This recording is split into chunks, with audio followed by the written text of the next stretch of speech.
Assalamu alaikum wa rahmatullahi wa barakatuh, and welcome back to our fiqh class. We are doing the kitab known as Us Sunan of Maulana Zafar Ahmad Thanvi rahimahullah. We are currently in the chapter regarding the nullifiers of wudu, and we are starting tonight from page 141 from hadith number 92. So without further delay, let us begin. Bismillah walhamdulillah wassalatu wassalamu ala rasulillahi wa ala alihi wa sahbihi wa man wala. So hadith number 92 is عن إسماعيل بن عياش عن ابن جريج ابن جريج عن ابن أبي مليكة عن عائشة رضي الله عنها قالت قال رسول الله صلى الله عليه وسلم من أصابه قيء أو رعاف أو قلس أو مذي فلينصرف فليتوضأ ثم ليبني على صلاته وهو في ذلك لا يتكلم رواه ابن ماجه والصحيح أنه مرسل صحيح الإسناد لكن بغير هذا الإسناد المذكور في الحاشية. Okay, so as you remember, I'll go back up here.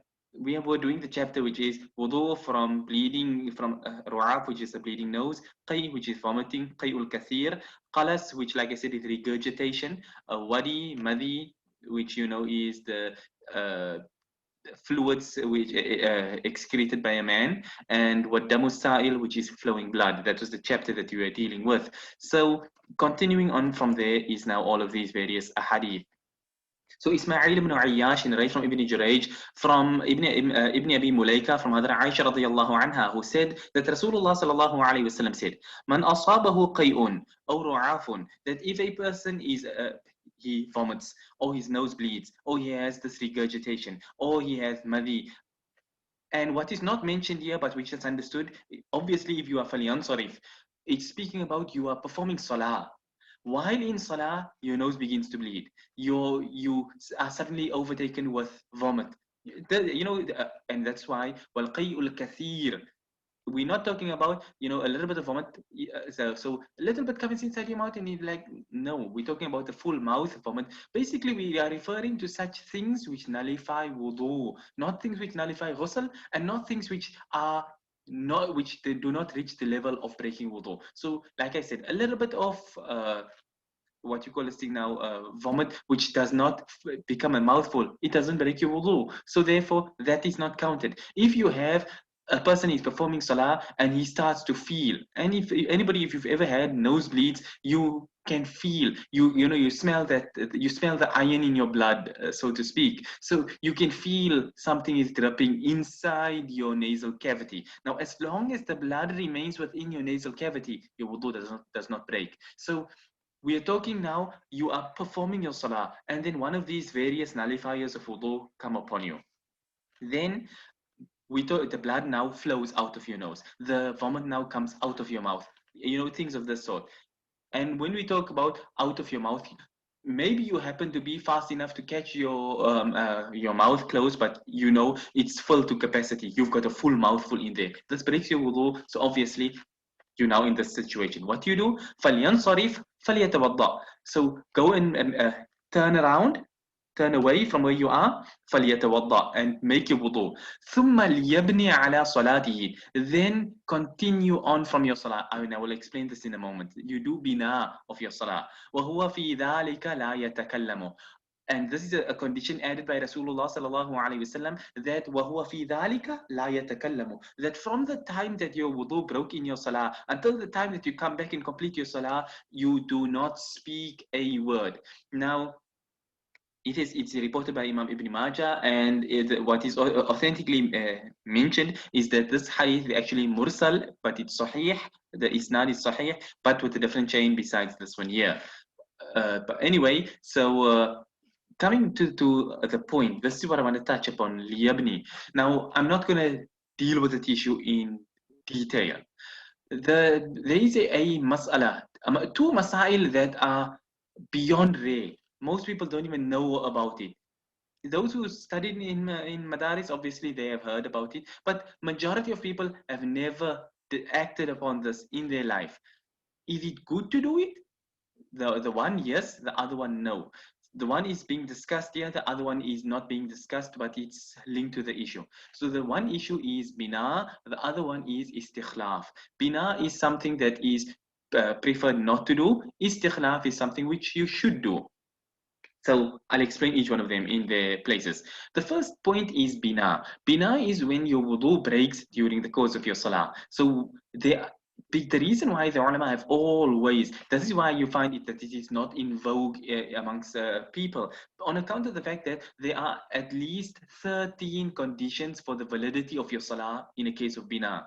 It's stringent conditions, and you have difference of opinion amongst the ulama as well. So for example, we did here madhi. You know this is something which comes out from a male's private organ. Now, what happens in a situation like this here? You have to, for the most part, people tend to expose their aura in order to do it. So, according to the ulama, in the Hanafi madhab, there are two views. If your aura is exposed, boom, your salah is gone. You can't even make bina. You have to wash it in a way without your aura becoming exposed, which itself is a difficult situation. That's one of the conditions. A second condition is that there must be no delay. If there is any delay, you in the masjid, so you trying to get out of the safs now, and the people walk like snails, so you struggling to get out through the people, so you standing and waiting while people are putting on their shoes, or for example, blocking the road, it will nullify your salah. You are on your way out, somebody call you, they greet you, you reply, your salah is nullified. So there are very stringent conditions. That is why the ulama have always advised people, rather you make salam, you break your salah by making salam, you make your wudu, and you start your salah all over again. That's what the ulama have always advised. That way 100% I've made my salah completely intact. Now, Bina can be done if you are performing salah alone, or Bina can be done if you are performing salah behind an imam. So let's assume you have fulfilled all the conditions of the Bina. You know it inside and out, and you are capable of making your wudu like this and returning without any delays, without speaking, for example, let's say your wudu broke while you were in ruku'. Now you get up into qiyam and you're heading down into sajda, now you leave. Your salah is gone. You didn't meet the criteria. You were fulfilling one of the postures of salah in a state of non-wudu, so you cannot make bina. So that's why there are stringent conditions. But let's assume you were in the second rak'ah behind the imam and your wudu broke, and the imam is reading long, so you left in that while he was busy reciting qira'ah of the second rak'ah. So you leave, you make wudu, you return, the imam is in the fourth rak'ah. So you essentially must, so to speak, 2 rak'at. So now you finish with the salah with the imam, and what do? You act as if you are a masbuq, somebody who came late to the salah, as if you had missed 2 rak'at. So now you will complete the salah with the imam, but when he makes salam, you will get up from there and you will complete the remaining 2 rak'at. That's how you would do if you are behind an imam. If you are on your own, then obviously you will come back and perform your salah in the place where you had stopped from. That's where you will come back and continue your salah on from that point. Now, the masail are, like I said, it's a bit deep on this issue, and ulama even advise other ulama to not to make bina, because the ulama have put such strict conditions. For example, let's take it in a case, bina is permissible both for a man and a woman, but now in salah, a woman is not permitted to expose her hair. She's not permitted to open her arms, because her arms are considered awra in salah. So obviously, if she exposes her arms, because she got to make wudu, so she's washing her arms and her awra is exposed. So according to one group of ulama in the ahnaf, her salah is boom, it's gone. So what the ulama have said is that she must be able to make wudu without exposing her hair, without exposing her arms, without exposing any of the parts of her body. So obviously she can wash her face, that's not a problem. Even washing your feet, not a problem. Obviously not lifting beyond above the ankle. So, those parts are still fine. But the arms, that way it becomes a bit tricky. So now, you struggle in that, and then you delaying because it's a struggle, and therefore the delay causes your salah to be nullified. So because it is a let's put it this way, hit and a miss type thing amongst the normal people, you may end up coming to make bina while in reality your salah was nullified. So therefore they say, be on the safe side, repeat your salah. But that is bina. any case, that what I was saying is one view amongst Ahnaf. The second view amongst other Hanafi ulama, they said that no. In a case of Bina, it's on the basis of necessity. So a woman by necessity is required to wash her arms. So therefore, if she exposed her arms in order to wash it in salah, I mean in wudu, then it would be allowed and the salah would not be nullified. So you find this ikhtilaf within the Hanafi madhab itself. But in any case, like I say, that's the issue of Bina. It's something that in my entire life, I've never seen somebody actually do bina. You will find ulama, senior ulama also, and they'll be making their salah and the wudu will break, and they'll break their salah, go and make wudu, come back and repeat the salah all over again. That's the way that they do it, and you'll find this in the various books of the fatawa and books of fiqh, that the ulama take the Aapke Masail or Unke Hal, choose any of the fatawa kitabs you want to, fatawa Mahmudiya and others, you can take your pick, and you'll find that the ulama always advise rather make the salah over again. You save yourself unnecessary hassles in the event that now you've made your salah thinking you've done your bina correctly, and then you find out, oh, I messed something up. Now you have to make qada of that salah. So the time may have expired and what. So repeat your salah altogether. But that's the issue of bina, and that's what Rasulullah sallallahu alaihi wasallam was speaking about. The second thing which I said is equally as rare is that of istikhlaf. Okay, it's not quite as rare, but it is rare nonetheless. So istikhlaf is when istikhlaf only takes effect from the position of the imam. Nobody else does istikhlaf besides the imam. What is istikhlaf? Istikhlaf is when you are leading the people in salah and your wudu breaks. Now, with immediate effect, you step back and you put somebody else in front to take over the salah. Where does this come from? You see, for example, a perfect example of this, Hazrat Umar radiallahu anhu, when Abu Lu'lu al-Majusi, the kafir, stabbed Hazrat Umar radiallahu anhu in the Fajr salah. Hazrat Umar radiallahu anhu, before he collapsed after being stabbed, he made istikhlaf. Then he collapsed and passed out from the wounds that he had received. But that's how istikhlaf works. So you put somebody else in front to continue the salah exactly where you were. So if you were in qiyam, you're busy reciting and your wudu breaks, there and then you step back, and you will find in masajid where there are people who have knowledge. And that is why Rasulullah sallallahu alaihi wasallam, one hadith which comes to mind, Rasulullah sallallahu alaihi wasallam said, "Liyalini minkum ulul ahlami wan nuha." Now, ulul ahlami wan nuha, I remember this mas'ala from madrasa days still, where you find a differing viewpoint with regards to ulul ahlam. Ahlam, which is, two interpretations here. One is the adults, الذين يبلغ حلم, those who have reached the age of puberty, let them stand behind me. Liyalini, let them be near me. In other words, don't let the children stand in the front saf. In other words, that's the one interpretation. The other interpretation is that it comes from hilm and tolerance, and this was another way of speaking about ulama. So therefore, you will find many ulama have interpreted this because it's not exactly an interpretation; it's part of the meaning of the word itself. So many of the ulama have said, let the front saf, the ones that are right behind the imam, let them be ulama, people who have knowledge of the Quran and the Sunnah and the Masail of the sort. So why is this? In the event where you actually need to do istikhlaf, you step back and the next one understands and he step forward. Now you got a man standing behind you who's a layman, he can barely make adhan. Now you step back and he's thinking, where are you running off to? And he says, what's going on? Boom, you've gone, is he salah? The people now are confused, what's going on? So therefore, that front group should be ulama who have the knowledge. Somebody also in that place should be somebody who's a hafiz of the Quran. So if the imam makes a mistake, somebody from there can correct him. Not somebody screaming from the back of the masjid out something and you can't hear. Now you stop and you keep quiet and you like, say again, but now you can't tell in the salah, say that again, I didn't hear.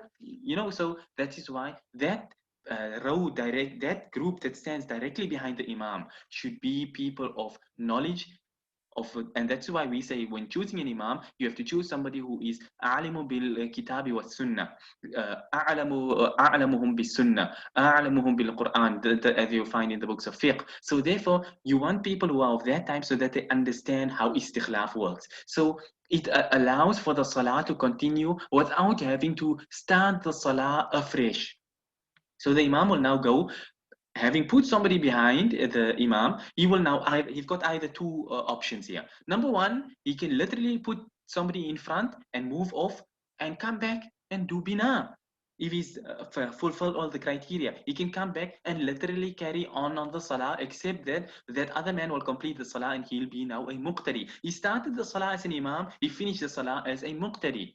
That's how it can work. And the other man started salah as a muqtadi and he finished the salah as an imam. So, you know, these are of the technical masail that are out there. That's his first option. The second option which he has is he can make istikhlaf, put somebody in front. Now he's, you know, he's accepted now. I've broken my salah, you know, because he, he's going to be delayed. People are going to look at him, maybe ask him what's going on. So he's going to reply, you know, I just need to make wuzu quickly, you know, something of the sort like this here. And he heads out. So his salah is broken. So he comes back and he joins the salah, what? As a masbook. So the raka'at, which let's say the imam is making a 4 raka'at salah, so he broke the salah, broke his wudu in the second raka'ah, he ends up coming back when the imam is in the last raka'ah. So he ends up joining the fourth and catching the fourth raka'ah. So he's got the fourth raka'ah. So in other words, he must, let's say, 2 raka'at. So now he will come and he will repeat 2 raka'at that he had missed. Or at least I should say no, he caught him in the final raka'ah, the fourth raka'ah. So in which case he caught one raka'ah, and he's got to repeat the other 3 which he had missed. So that's the, you know, I've digressed a lot, but you know, it's just that there's very little information commonly spread out with regards to Binaa and Istikhlaaf. And since we were doing the chapter with regards to it, so I thought, you know, let's cover it anyway. But anyway, so that's Binaa and Istikhlaaf, that is these 2 masail. Like I say, at the end of the day, it's always best, the fuqaha have always said, break your salah rather, repeat your salah again, then you know for certain you've done nothing wrong, your salah has started from scratch, completely intact. You didn't have to what I delayed too long. And this is where, you know, from another angle, lots of people nowadays, I notice, happen to have OCD and waswasa. So they're now thinking, did I delay too long? Did I maybe expose my aura? Did I this? And then at the end of the day, you doubt yourself. Now you've made bina, and now you're unsure. Now you end up making later on qada again. So to avoid all such things, rather just repeat the salah 1 time. Anyway, I've taken a lot of time to speak on that mas'ala, so let's move on before the entire night goes away in this manner. So like I say, it's a detailed mas'ala. If you wanted to read a little bit more about it, I think you will find a bit of detail with regards to it in Beheshti Zawar of, you know, the famous heavenly ornaments, as you may find it, which you can download online. Some people have a hard copy, anything of the sort. You can search in the index, whether you're going with the English version or the Urdu version, and you should find something about Bina in there, inshallah. If you wanted to read more about I think the 13 conditions of Bina, you should be able to find it in there, inshallah. Anyway, like I say, if we were to come to a chapter on Bina later on, we can do it in further detail. But for now, we are actually just doing the ahadith itself. So we're not going to spend too much time, even though I've spent 19 minutes on it already. But be that as it may, let us move on. والله أعلم. حديث number 93 عن ابن عمر رضي الله عنهما قال إذا رعف الرجل في الصلاة أو ذرعه القي أو وجد مذيا فإنه ينصرف فليتوضأ ثم يرجع فيتم ما بقي على ما مضى ما لم يتكلم. Hazrat Abdullah ibn Umar radiallahu anhuma, he said that إذا رعف الرجل في الصلاة أو ذرعه القي, if a person's nose bleeds while he's in salah, or vomit overtakes him, a mouthful of vomit, أو وجد مذيا, or he finds that, you know, something is affecting him and he ends up having madhi come out, then فإنه ينصرف, then he will turn away from the place of salah where he is, go to where the place is, the wudu khana, where he's going to make wudu. We are talking, this is also, another point of importance to keep in mind. Doing this in a masjid, doing this at home, fine.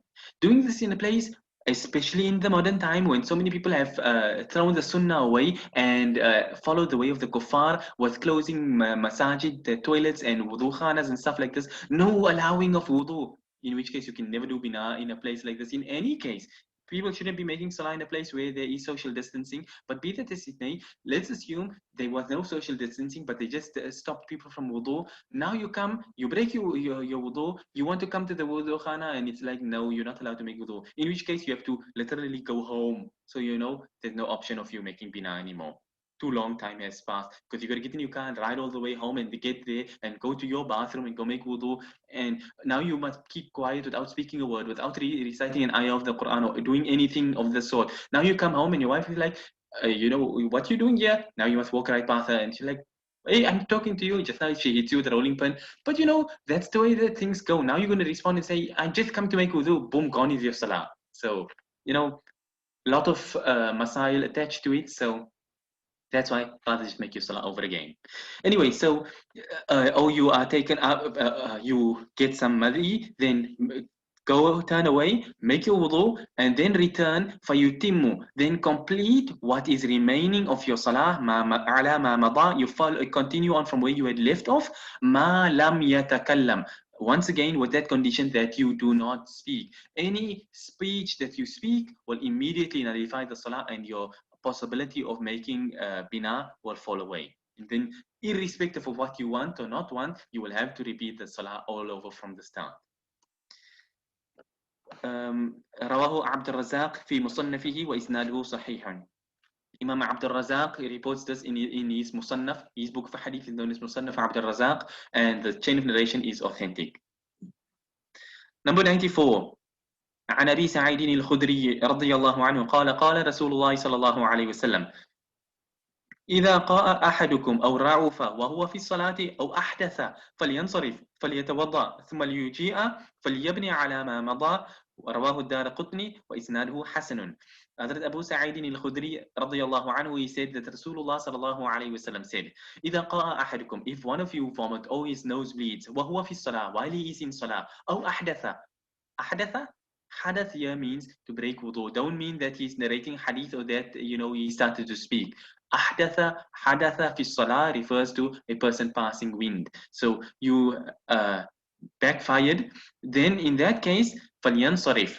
Then turn and make your wudu and let him come back. Falyabni ala ma mada, and let him continue on from where he had left off. So you find that Rasulullah sallallahu alaihi wasallam gave the permissibility for bina, and we are not saying it's not permissible to make bina, not at all. What we are saying is that if you can keep to all the criteria and everything, and you know that you've learned the 13 conditions, and you know you meet each one of them 100% without any problem, then by all means make bina. Nobody has a problem with it. We're not, just because we say it is better to repeat your salah doesn't mean we are denying the permissibility of bina. We're just saying because of the fact that there is wide scale, let's put it this way, ignorance, so therefore it is on the safer side to repeat your salah. But because of it being mentioned in the sunnah, we will never say that it's not permissible to do so. But as you can see, even Rasulullah sallallahu alaihi wasallam put down conditions, so it's not that we are making things difficult. No, we are taking the conditions which Rasulullah sallallahu alaihi wasallam, the Sahaba radiyallahu anhum, that's where the fuqaha got their criteria from in the first place. So if you don't meet that criteria, we're not making something new by telling you have to repeat your salah again. So anyway, this hadith is reported by Imam ad-Darqutni rahimahullah, and the chain of narration is Hasan, it's authentic. Okay, next hadith. Let's move on just so we can do a little bit more. Otherwise, you feel I've spoken the whole night and I've not done the actual kitab. So hadith number 95. وفي الجوهر النقي قال ابن أبي شيبة حدثنا علي بن مسهر عن سعيد هو ابن أبي عروبة عن سعيد بن أبي عروبة is how we will read it عن قتادة عن خلاص عن علي رضي الله عنه قال إذا رعف الرجل في صلاته أو قاء فليتوضأ ولا يتكلم وليبني على صلاته ورجال هذا السند على شرط الصحيح. In the Kitab al-Jawhar al-Naqi, Imam Ibn Abi Shayba says that, or at least he narrates, Thana here if you heard me read, I didn't read sana. Sana here is not the word sana. It is an abbreviation for the word haddathana. So Ali ibn Mushir narrated to us from Sa'id, who is Ibn Abi Aruba, Sa'id ibn Abi Aruba, from Qatada, from Khalas, from Hadr Ali radiallahu anhu, who said that if a man's nose bleeds in his salah or he vomits, then let him make wudu, وَلَا يَتَكَلَّمُ, and not speak to anyone, وَلْيَبْنِ عَلَى صَلَاتِهِ, then he can come and continue on from his salah. Because why is speaking being mentioned the whole time? It's because it is the most common thing. You've turned away from the qibla, people see you, salam alaikum, salam, how's it, gone is your salah. That tends to be the most common thing. Somebody is in the wudu khana, you in the wudu khana, now he greets you, you greet back, your wudu, your salah is gone, because now you ignore him, and the person, hey, what's wrong with you, are you upset with me? You go on making your wudu there, and he's like, did I harm you? And it causes problems. So at the end of the day, you go, you break your salah, you make your wudu, you come back, you continue, you start your salah afresh. Okay, so that was that one, and the chain of narration. He says the narrators in this chain are on the according to the criteria of the Sahih. So the chain of narration thus is authentic. We still have time for about 2 more hadith. Let's see how many we can actually do. So let's do hadith number 96. عن أبي الدرداء رضي الله عنه أن رسول الله صلى الله عليه وسلم قال فتوضأ فلقيت ثوبان في مسجد دمشق فذكرت ذلك له فقال صدق. Yeah, so that's a this dot here is a typo dot and it's not a dot. It's صدق أنا صببت له وضوءه. رواه الترمذي وقال قد جود حسين المعلم هذا الحديث وحديث حسين أصح شيئا في هذا الباب وفي نصب الراية ورواه الحاكم في المستدرك وقال صحيح على شرط الشيخين ولم يخرجاه. Hazrat Abu Darda radiallahu anhu, he said that Rasulullah sallallahu, or at least he said that in Salah, on one occasion, Nabi sallallahu alayhi wasallam was performing Salah and Nabi sallallahu alayhi wasallam vomited in Salah. Fatawadda'a, and then Nabi sallallahu alayhi wasallam made a wudu. So, in other words, what he's saying here, without saying it in so many words, is that vomiting breaks your wudu. That's why Nabi sallallahu alayhi wasallam when to go and make wudu. So you find, so to speak, difference of opinion amongst the madhahib as to what exactly are the nullifiers of wudu. For us as Hanafis, we say bleeding breaks your wudu. For the Shafi'i madhab, they say bleeding don't break your wudu. For us, we say that vomiting breaks your wudu. So you'll find some who will say vomiting don't break your wudu.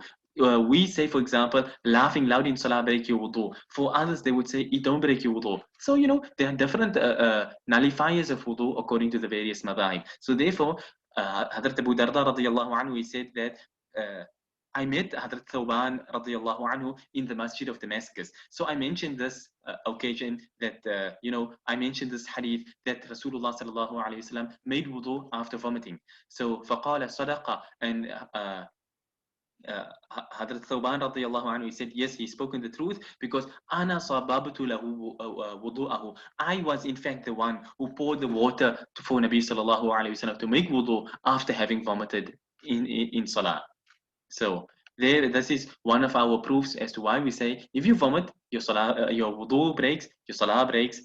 Or at least I should say, if you were making Binaa, it's a different story, but we are here to prove that vomiting breaks wudu. Because remember, even though I spoke whole night about Binaa, the chapter actually is Nawaqidul wudu, the nullifiers of wudu. So he says, Imam at-Tirmidhi reports this hadith, and Imam Hussein al-Muallim, he has graded it as being Jayyid, a very good authentic narration, and his narration is the most authentic hadith in this chapter.